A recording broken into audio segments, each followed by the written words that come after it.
Assalamualaikum warahmatullahi wabarakatuh. Perkenalkan, nama saya Muhammad Fajar Anugrah, NPM 203507027 dari kelas B Pembangunan Politik.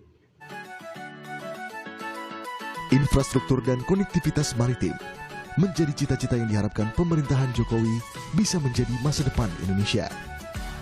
Di kawasan Jawa Barat, pemerintah membangun pelabuhan Patimban di wilayah Subang yang akan segera beroperasi tahun depan. Berbicara tentang pembangunan politik, maka tidak terlepas dengan kebijakan publik. Dan kebijakan publik itu sendiri berkaitan atau berhubungan erat dengan kegiatan politik. Pembangunan politik merupakan aspek penting yang harus diwujudkan dalam kehidupan berbangsa dan bernegara.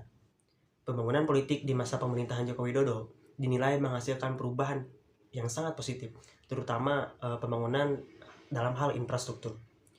Hal itu termasuk upaya yang dilakukan oleh Jokowi untuk mewujudkan nilai-nilai Pancasila. Karena nilai-nilai Pancasila bersumber dari kodrat manusia, maka pembangunan politik harus mampu menghasilkan ataupun meningkatkan harkat dan martabat manusia. Bukti konkret dari pembangunan infrastruktur yang dilakukan di masa pemerintahan Joko Widodo itu dapat dilihat dalam pembangunan jalan tol misalnya, kemudian pembangunan kereta cepat Bandung-Jakarta, kemudian pembangunan bandara dan lain sebagainya. Selain dari pembangunan infrastruktur yang dilakukan di masa pemerintahan Joko Widodo, ada juga kebijakan-kebijakan lain yang ditujukan untuk memperbaiki kehidupan masyarakat, yaitu seperti adanya kebijakan mengenai Kartu Indonesia Pintar, kemudian Kartu Indonesia Sehat, dan yang masih berlangsung sampai saat ini yaitu program Kartu Prakerja yang ditujukan untuk menunjang kebutuhan ekonomi masyarakat di situasi pandemi saat ini.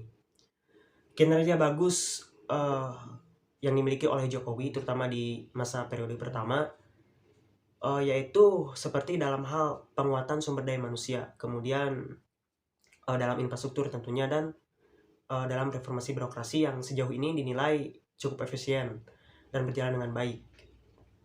Namun dari kelebihan-kelebihan mengenai pembangunan politik di masa pemerintahan Jokowi, tentunya ada kelemahan-kelemahan ataupun kekurangan seperti adanya kemerosotan terhadap aspek-aspek kebijakan sipil, kemudian kebebasan sipil, kemudian kebebasan politik, kebijakan politik, dan kebijakan-kebijakan hal lainnya yang menjadi kontroversi di masyarakat, seperti adanya undang-undang yang dalam tanda kutip undang-undang melemahkan KPK, kemudian undang-undang Minerba yang menguntungkan segelintir pihak dari perusahaan, kemudian undang-undang Cipta Kerja yang merugikan buruh, petani, masyarakat, UMKM, dan sebagainya.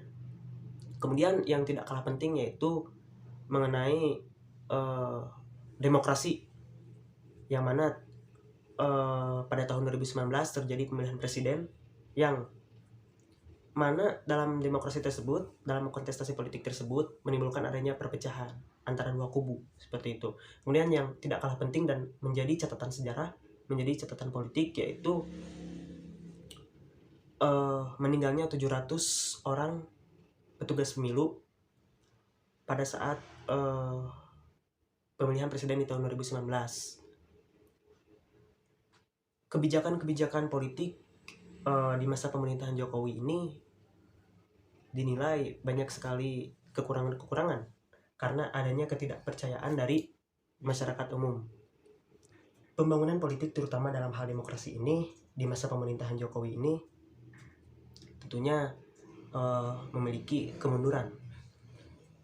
Perlu kita ketahui bahwa saat ini demokrasi di Indonesia sedang anjlok, yakni berada di peringkat 16 dibanding tahun 2016, dan mendapat predikat sebagai negara dengan catatan demokrasi yang berkinerja dengan buruk. Terancamnya kebebasan sipil, kemudian lemahnya fungsi-fungsi lembaga demokrasi, hal itu menjadi faktor yang paling menentukan dalam kemerosotan kondisi serta peringkat demokrasi di Indonesia saat ini. Kemudian selain itu, Indonesia juga mengalami defisit kebebasan. Dari status negara bebas menjadi bebas sebagian. Hal itu dibuktikan dengan tertinggal ataupun dibandingkan dengan negara-negara di kawasan Asia lainnya, termasuk di bawah Timor Leste. Mungkin itu saja yang dapat saya sampaikan. Mohon maaf apabila ada kekurangan. Terima kasih. Wassalamualaikum warahmatullahi wabarakatuh.